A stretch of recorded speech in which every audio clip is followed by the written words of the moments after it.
Good day and welcome to another segment of my 5-liter V8 Monster Miata project video series. Now if you watched the last segment of the series, segment number 9, you know that I left that segment on a bit of a cliffhanger. If you didn't watch that segment, I would recommend that you go watch it, segment number 9, but in case you don't really feel like going to watch it, here's a bit of a recap on how we left off.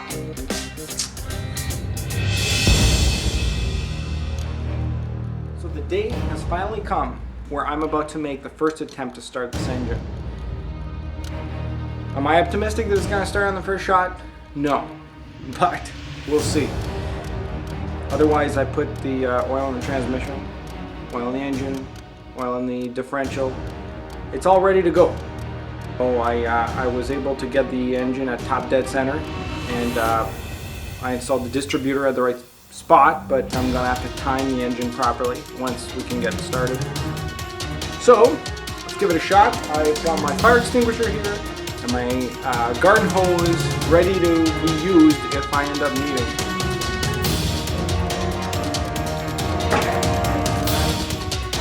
Here goes. There goes.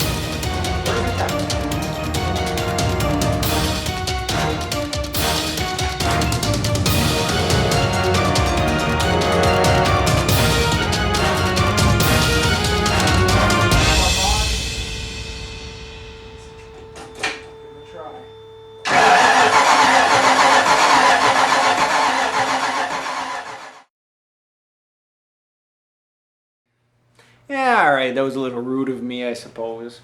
But anyway, here's the remainder of what happened on that day.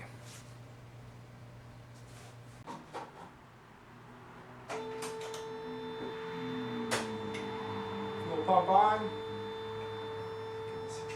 Give it a try.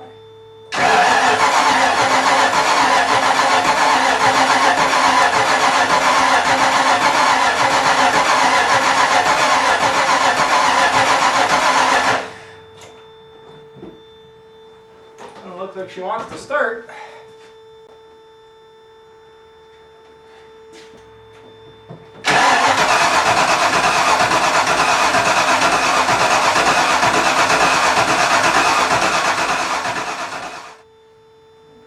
Kind of like that.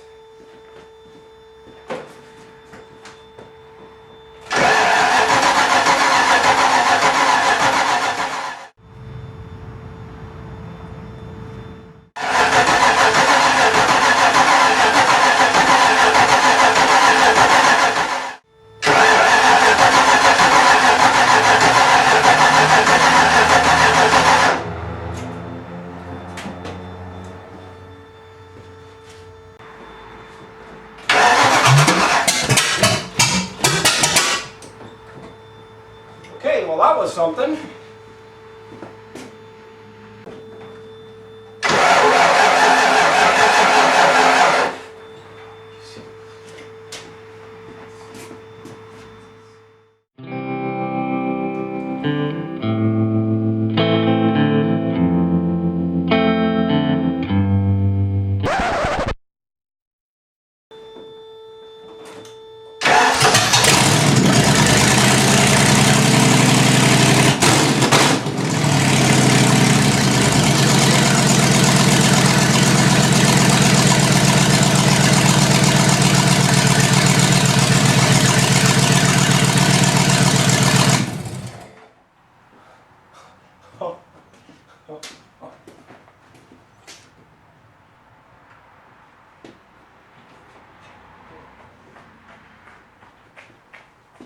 You heard that, eh?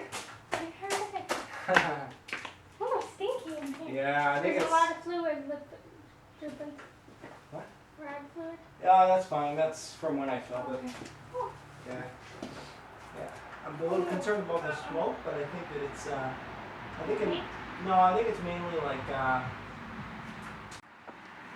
Okay, so, the reason I was having so much difficulty starting it is because when I found top dead center and I added this distributor, I was probably about a tooth too far. So really the distributor had to be pushed all the way towards the passenger side as far as it could go until it was hitting the fill neck of the coolant.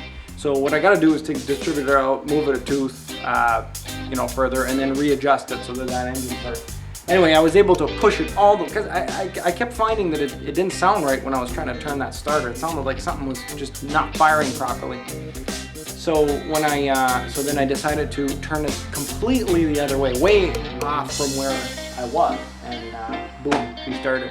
So we can see some smoke coming out of the hood. I don't think that that's too much to be concerned about. I think it's, you know, WD-40 and all kinds of stuff that has, you know, the headers were just kind of full of like oil and grease and WD-40 from me cleaning the inside of the engine bay, and I think that's really just what we were seeing there. So otherwise, yeah, it sounds pretty good. I think so I still have to time the engine. I think I'm just gonna place that distributor the way it's supposed to be, and then I'm going to time.